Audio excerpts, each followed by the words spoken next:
In today's video, I'm going to be giving you a complete beginner's guide to using Zapier. Now, Zapier is an amazing tool. I've been using it for so long, and essentially what it does is it allows you to automate different processes through applications, and allows you to connect lots of different applications together. I'll try and walk you through everything you need to know in as quick as possible. So the first thing you want to do, go ahead to their website, which is zapier.com. I'll leave a link down below so you can go onto there. And once you've signed up for an account, it should show you this. You should be brought to this sort of homepage or dashboard. Now, the way that Zapier actually works is that you're going to want to go ahead and create automations. So the first thing is going to ask you what you want to automate. This here is like their AI automation builder tool. Now you can type it in here and they might come up with an answer, but it's not that good yet. Instead, what I'd recommend doing is I'd recommend going over to the create button here and clicking Zap. Now you have to have in mind what you want to do. So let's say that you have a Shopify store and you want to automate it so that the orders go to a CRM, for example, or maybe they go to a Google Sheets document. So what we want to do here is we'd want to go to the trigger, and in this case we would have Shopify as the trigger. So I type in Shopify here and it needs premium. Instead, let's look at the example of Wix. So put Wix in here, and this is going to be the app as the trigger. So over here is going to ask us for the event. Now for us, the event is going to be booking. Let's say booking is the event. This means that when somebody books something on Wix, it's going to start this automation. So now it's going to go over here to the account section. So for this, you're going to have to go ahead and link an account.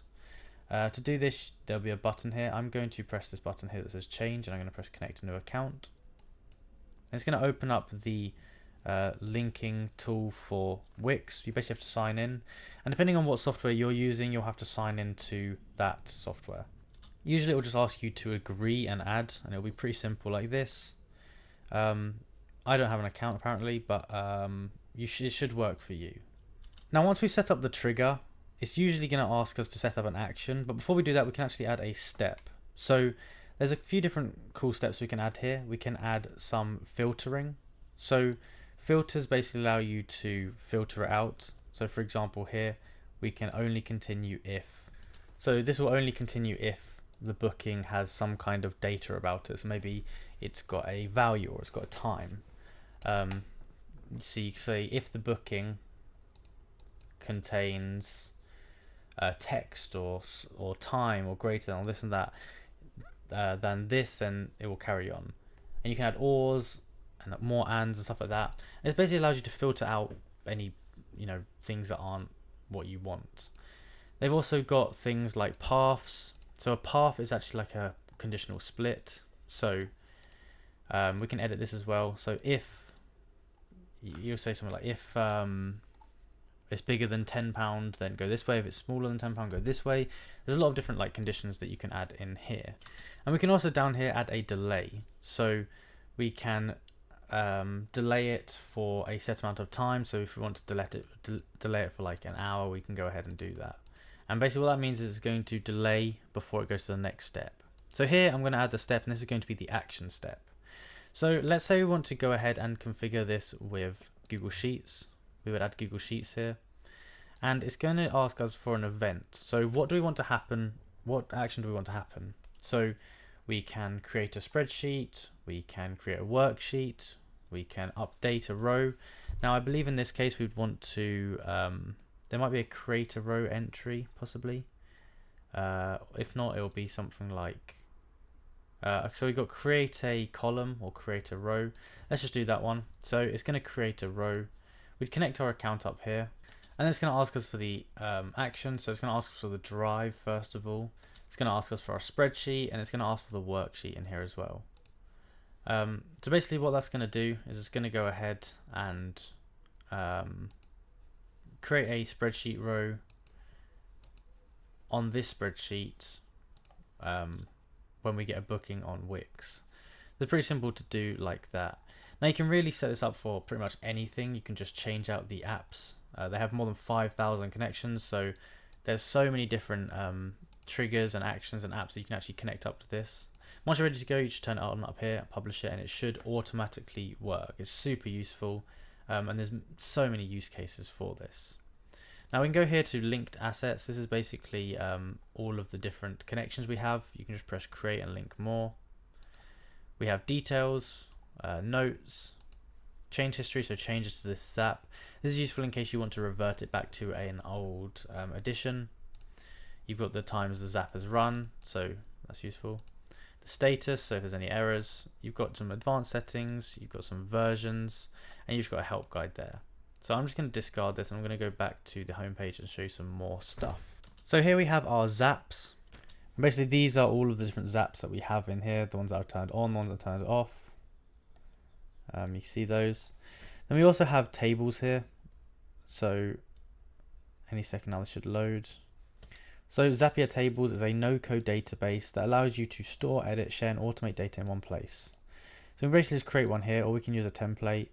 And this is going to basically, it's like they're just automations, but they're going to be in a table form essentially. Next up here we have our interfaces, so we can create forms, web pages and apps to power workflows. This is really cool. So they're going to have a lot of like templates that people have already got here. So we've got customer support ones, for example. So for example, email assistant, it can automatically categorize, summarize and manage emails from one place. Client portal, contact us form. We've got all of these different ones. We've got the popular section here. So you know, we've got CRMs and application tracker. And basically we can click on this. It's going to create this, and we can integrate this into our existing Zaps. So there may be many different reasons why you'd want to do this. It should take a second to load. But then within here, you've got your tables, you've got your Zaps, and you can go in, you can edit these all, you can edit the pages here. So here, for example, we've got our application form. It's going to go to a thank you page, and then we've got our application tracker here, where we can basically sort that out if we've interviewed people. They also have the chatbots, which is in beta. This is going to be AI chatbots to help with customer support, that kind of thing. And then they have this canvas here, and this is basically a visual builder, like a visual sort of board for you to put all of your Zaps in essentially. Now if we go over here to the apps section down here, we can actually connect all of the different apps up here. So this shows you all the ones we've got, it shows you all the connections we had. We can add a connection here and link it up here. Pretty simple and easy to do. We've also got the Explore Zapier section, so it just shows us some of the different apps that they actually have available.